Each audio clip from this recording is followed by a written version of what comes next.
faz uma pessoa caminhar quilômetros para poder ver um homem com o rosto queimado, cabelo embaraçado, sovaco sem desodorante há mais de 12 horas? O que faz uma mulher renunciar toda a vida com seus amantes, largar todo o nível de sustento que ela acredita ser crucial para a sua existência? O que faz um homem levantar-se do melhor emprego, não pedir fundo de garantia, nem PIS, nem PASEP, só porque olhou o outro olho de um homem que mais parece um pedreiro? Porque o Cristo que você vê no quadro dinamarquês não é o que a Bíblia descreve. Qual é o semblante de Jesus, Camila, naqueles dias? De acordo com o relato do Novo Testamento, um homem semelhante a qualquer outro homem da sua idade, dos seus dias, na sua época. Eu vou falar rasgado que é para você entender não só o arquétipo, mas aquilo que Jesus comunica na sua aparência. Sabe qual é a aparência de Jesus?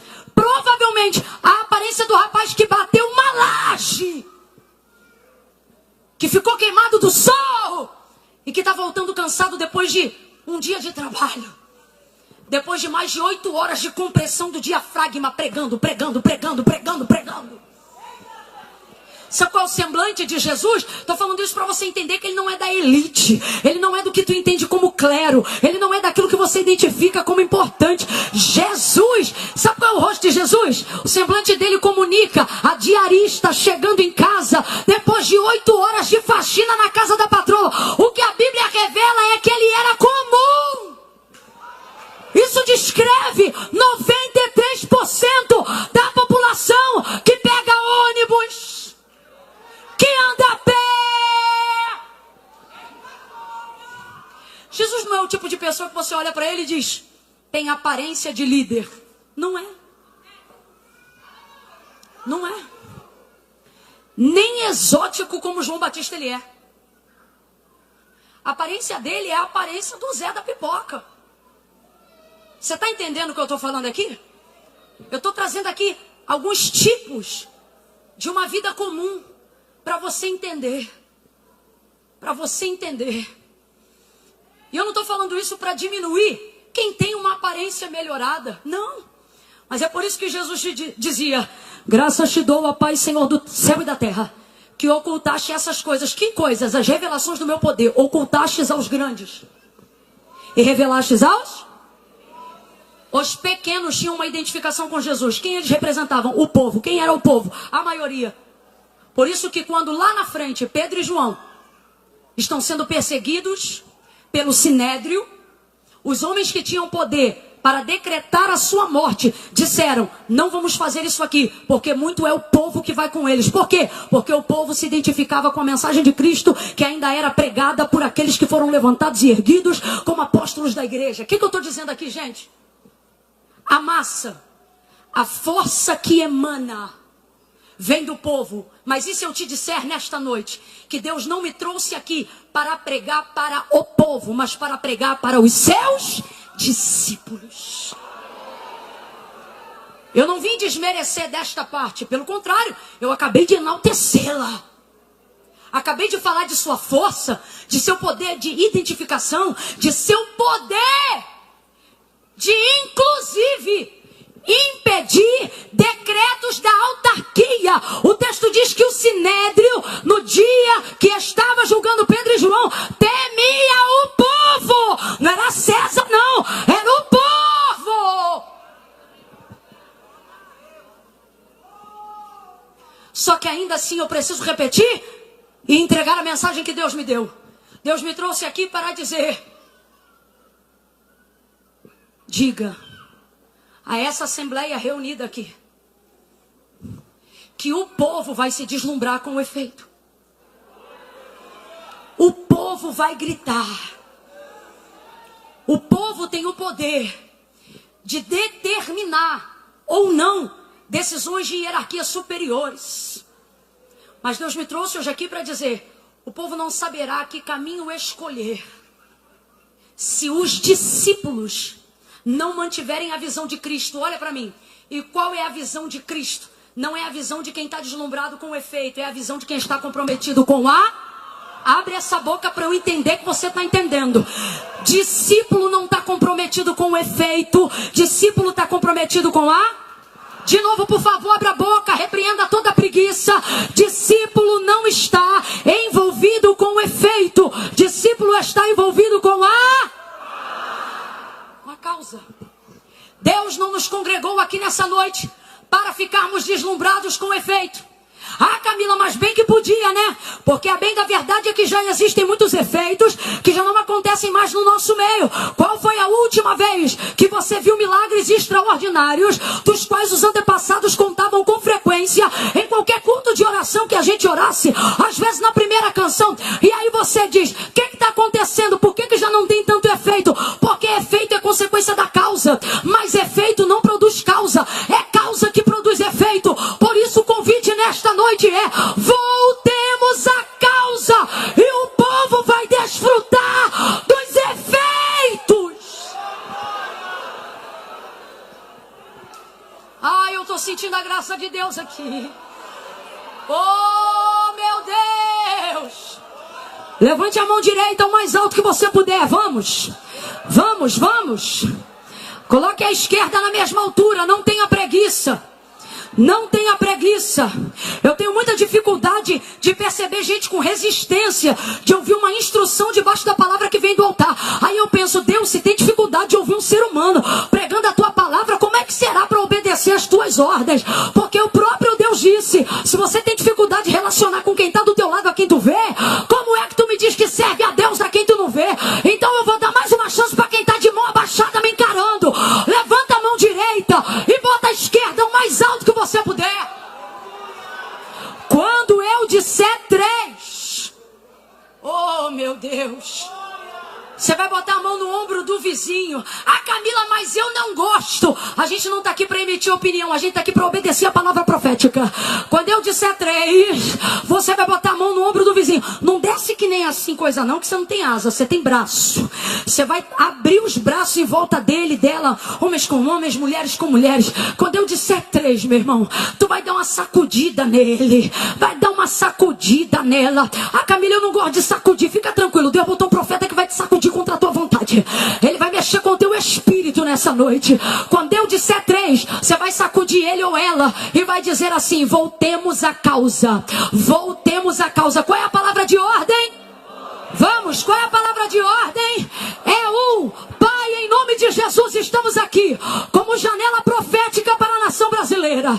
2, aonde houver uma mão estendida, debaixo desta palavra, aonde houver uma mão estendida, debaixo dessa palavra, unge ela com o óleo da palavra, que despedaça todo julgo. 2,5, aonde essa mão tocar, haja uma quebra de todo compromisso com o efeito e um conserto com o comprometimento com a causa. 3, vai arriando a mão no ombro dele, arreia a mão no ombro dela e sacode ele, sacode ela. Voltemos à causa, voltemos à causa. Se tiver Cristo, se tiver a causa, o milagre é consequência. Oh, vai sacudindo. Deixa Deus te usar, Miqueias. Aquele que age em meio aos louvores está libertando a nossa ilusão com efeito e vai nos colocar de novo dentro da causa. Orar, orar, orar vai ser mais importante do que status. Orar vai ser mais importante do que prestígio. Grite comigo, igreja. Causa! Diga causa!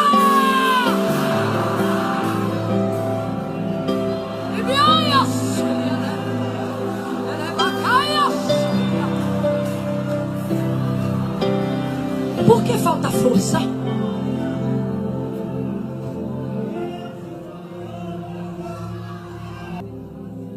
Eu estou declarando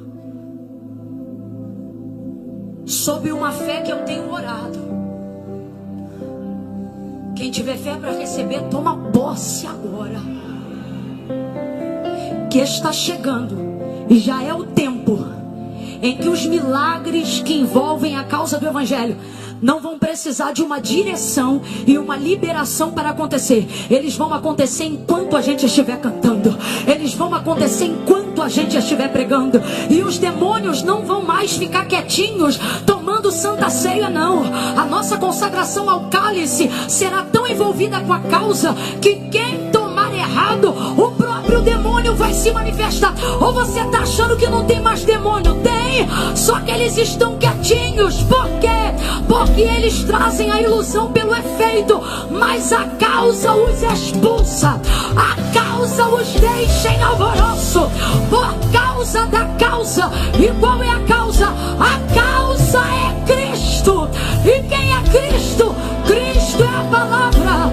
Camilo, o que você está falando? Cantemos a palavra, louvemos a palavra, ovacionemos a palavra, celebremos a palavra, oremos a palavra.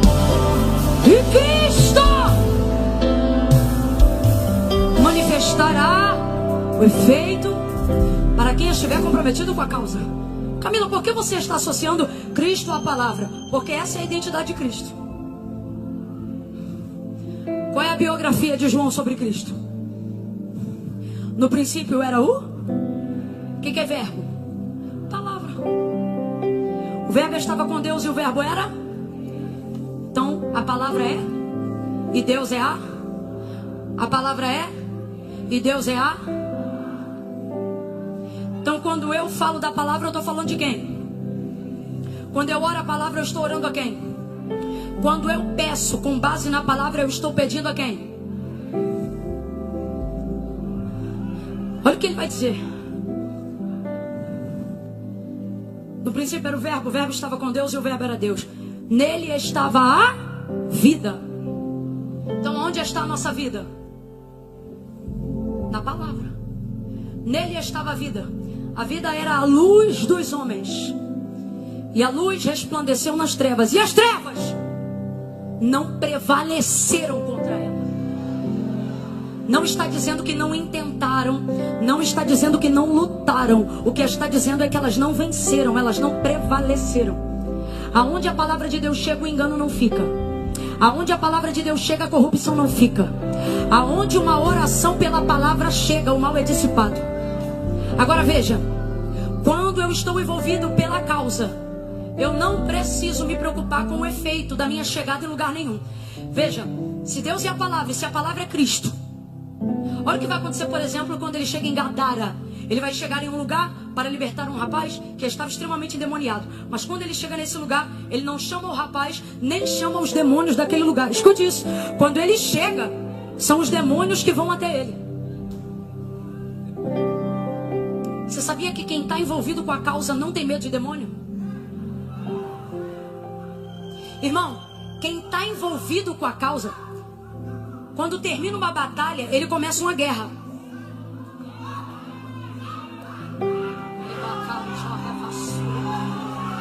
Jesus não chamou demônio, Jesus não chamou o menino, Jesus não chamou ninguém, ele só chegou. Ai, eu estou sentindo uma graça de Deus tão grande aqui. Meu Deus, ele só chegou. Eu vou repetir essa palavra. Ele só chegou, sabe por quê? Porque sua vida era a palavra e a palavra era ele. Então aonde ele chegava, a palavra se manifestava até de boca fechada.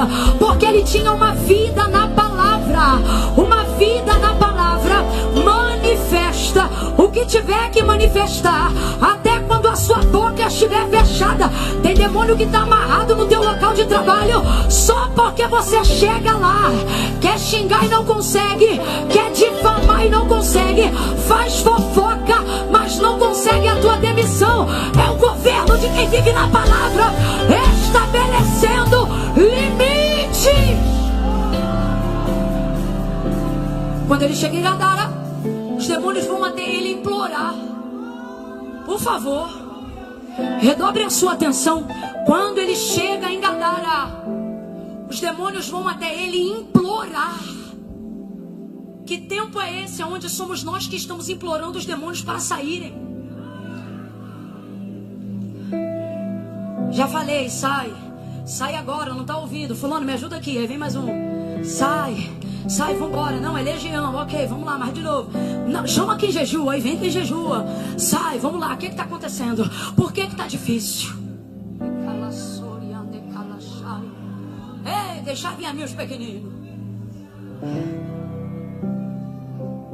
Chegou. Os demônios ficaram incomodados, irmãos.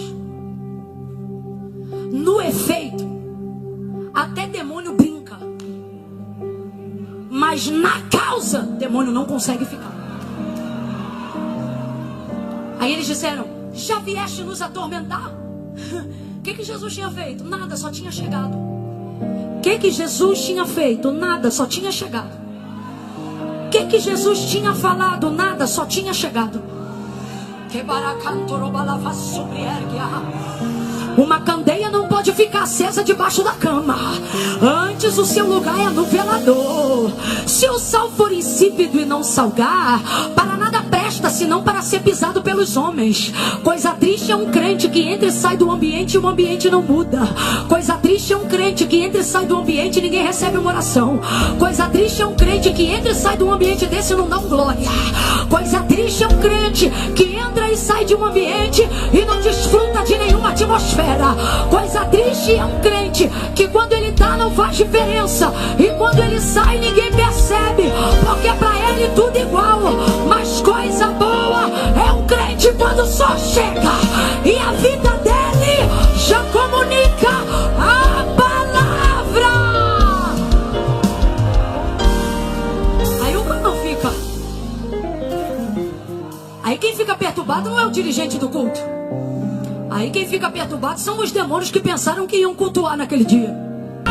Da sua presença, o mal não te tocará. O mal não te tocará. O mal não te tocará. O mal não te tocará. O mal nem o sol de dia, nem a lua de noite não te molestará. Resista. Ei! Quem está comprometido com a causa não rebate no efeito.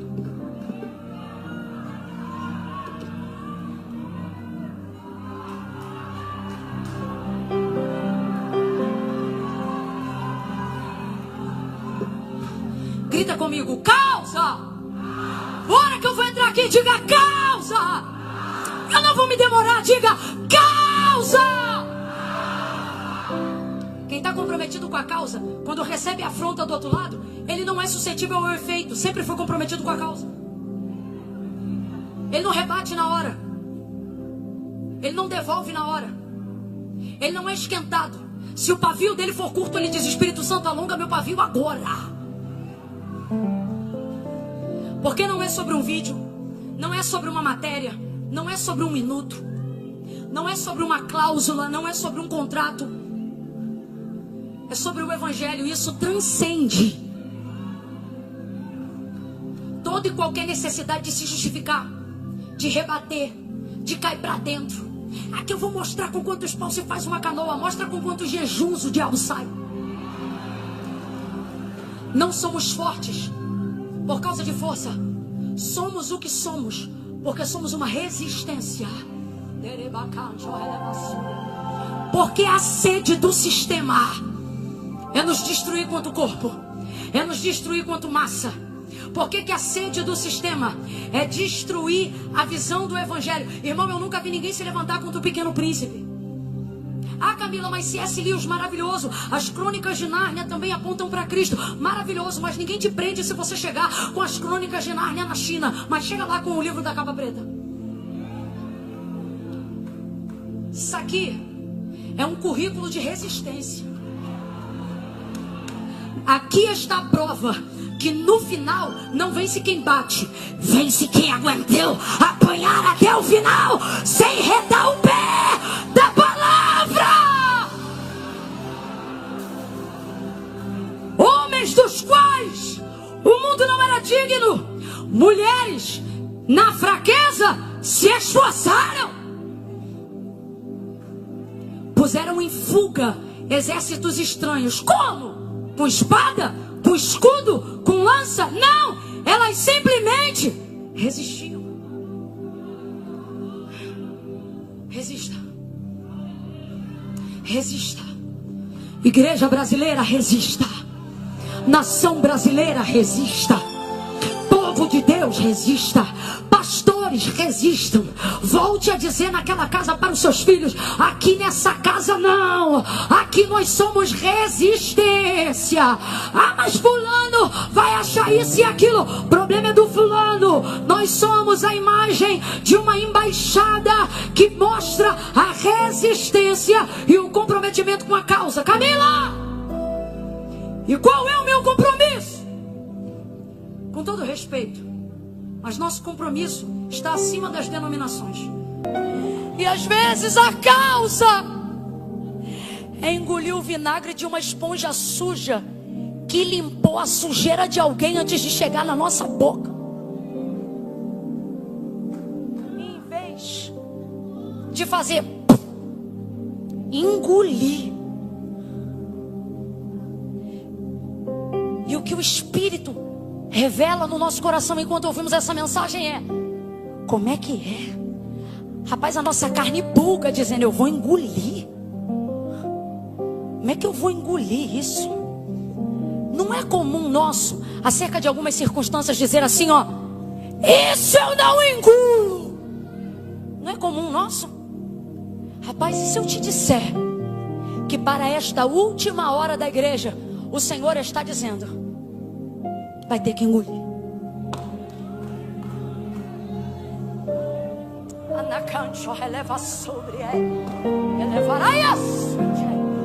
Vai ter direito, vai ter poder, vai ter autoridade, mas vai ter que estar por aí engolindo vinagre. Se questionando em algumas orações, dizendo: Deus, eu sou teu filho.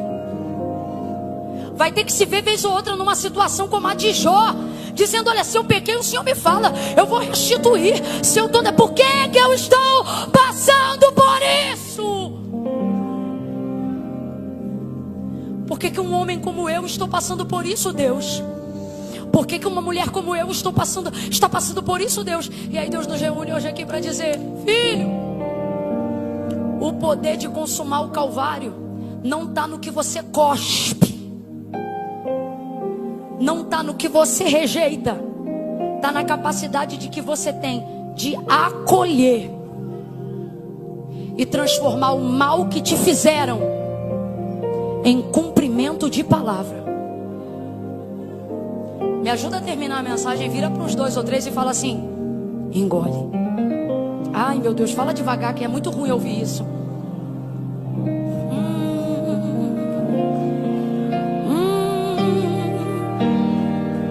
Ah não, Senhor, isso não.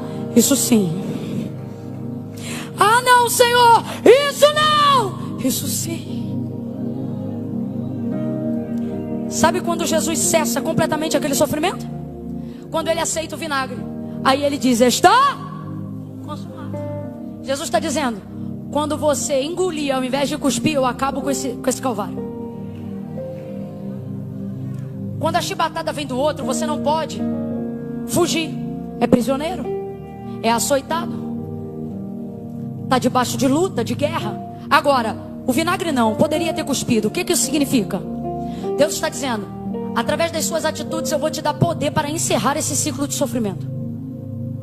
Suas atitudes de acolhimento, suas atitudes de entendimento, suas atitudes de resistência vão fazer o processo do sangue, do sofrimento e da dor acabar. E é por isso que com muito temor eu digo a quem tem ouvidos para ouvir, ouça: engole.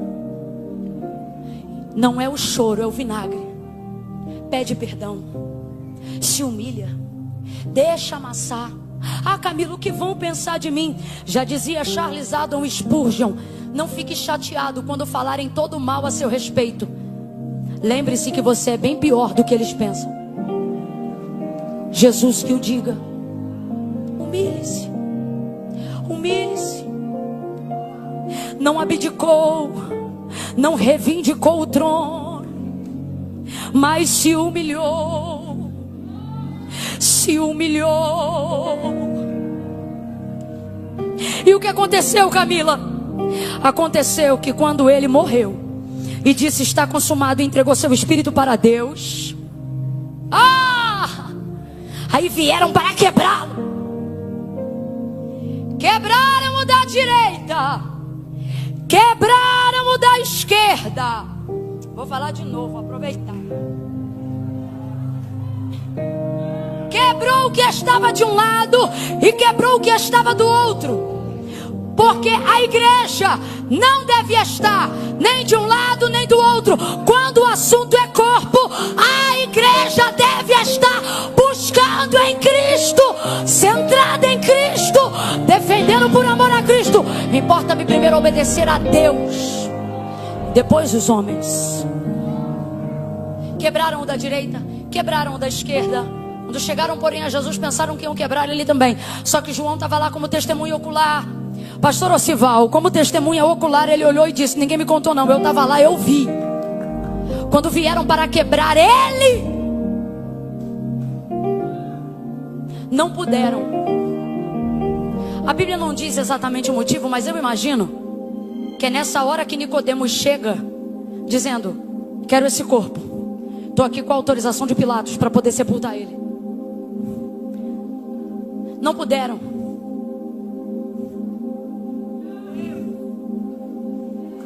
Espírito da profecia está aqui. Quem tem ouvidos, ouça. Eu tenho para mim, porque os caras, vou falar bem no meu carioquês aqui, os caras têm um pedaço de madeira para arrebentar o joelho e depender do madeiro, o crucificado. Pega o pessoal que está aqui na direita e arrebenta as pernas deles. Depende do madeiro, todo mundo está arrebentado. Vai para o da esquerda. Primeira coisa, a aleatoriedade desse processo é esquisita. Não é natural que se você pega o primeiro, agora você vai pegar quem? É natural, o segundo do meio, mas não. Pegam de um lado e depois pegam do... Igreja! Quem tem ouvidos, ouça. Alguém está pensando que tem a ordem, que tem o plano todo direitinho. Primeiro aqui, depois aqui. Primeiro eu quebro aqui, depois eu entro aqui. O Senhor está dizendo: quem está em Cristo está debaixo de uma aleatoriedade. O que isso significa? Não vai ser como pensam. Não vai ser como pensam. Não vai ser como pensam. Pega o primeiro, pulo do meio e pega o terceiro. Aí chegam para ele, só faltou ele. Quando chega perto dele, não puderam. Eu, Camila, quem não concorda que apresente a sua tese. Tenho para mim que é nessa hora que Nicodemos e José de Arimateia chegam. Porque eles foram pedir autorização para sepultar o corpo de Cristo. Eles vão lá e dizem: o corpo é nosso. Aí eles tiram o corpo do madeiro. Então João vai dizer que não puderam quebrar. E pela terceira e última vez, por que não puderam, gente? Porque não tinham pau? Porque não tinham motivo? Mas porque, apesar de Jesus humanamente naquele período estar morto, tem uma pessoa ali que não morre. Quem não morre? Quem não morre? Ela diz acerca de si mesma: é viva. Viva e eficaz. O que isso significa? Suficiente, irmão. Deus não precisa do meu braço, Deus não precisa da minha perna, Deus não precisa do meu olho, Deus não precisa da minha boca, Deus não precisa do meu ouvido. Deus pode usar tudo isso, mas não precisa de nada. Você me vê aqui pregando e pensa que sou eu que estou usando a palavra, mas não é. É a palavra que está me usando. Porque se sair Camila, a palavra continua. Mas se sair palavra, ninguém fica, porque é a palavra que sustenta. Ele já estava morto. Responda para mim com inteligência, por favor. Morto reage. Morto se defende. Morto fala. Não. Mas gente, hoje eu chorava muito. Poder ouvir essa orquestra nos 3 primeiros hinos da harpa, eu pensei: Michele é muito inteligente. Ela escolheu uma Assembleia de Deus com orquestra, hino da harpa. Eu falei: Deus, ela quer mover. Ela quer sobrenatural. E quem pede, recebe. Quem busca, encontra. Tô tão honrada, minha amiga. Que honra. Meu Deus, me lembrei dos círculos de oração. De Deus dizendo, vou eu te honrar. Eu acho que era de dias, tipo assim que ele estava falando. Garoto, eu não tinha roupa para esse evento. Eu emagreci para caber nessa roupa. Porque eu falei, Deus, eu vou honrar a tua serva. Que ela padece, né? Sofre e não perde, rapaz, essa autonomia, esse sorriso, essa liberdade. Ela foi quem inventou. O já confundiu o inimigo hoje na matéria. Ela levanta de manhã, eu acho que ele pensa de novo. E ela, bom dia, paz, tudo bom com todo mundo onde vai passando? Tô mentindo, Damares? Gente, é isso aí, é o pipoco correndo para um lado, é fuzil para o outro, e ela, aleluia, oh glória. É um amor que eu tenho. E que não tem o quê? Aí, tá querendo puxar sardinha para Brasília, dizendo que aqui não tem fuzil só porque eu vim do Rio de Janeiro. Ninguém vai me humilhar, não. Não vai não, tá? Que eu sei que tem... você não mexe com a minha língua, não, viu? Não, eu tô te falando de quando tu morava lá, amiga, de quando era... Brincadeiras à parte, é uma honra muito grande. Você é uma princesa do eterno. A gente vê uma nobreza em você, não só pessoal, mas uma nobreza do reino. Aonde você chega, uma embaixada do reino de Deus está naquele lugar. E essa é a nossa alegria. Poder te chamar de amiga não é só um orgulho, é também uma responsabilidade, da qual eu tenho tentado demonstrar esse amor em intercessão e comprometimento. Estou com você até depois do fim, o nome disso é eternidade. Nós vamos entrar na glória junto, dizendo que Jesus é bom.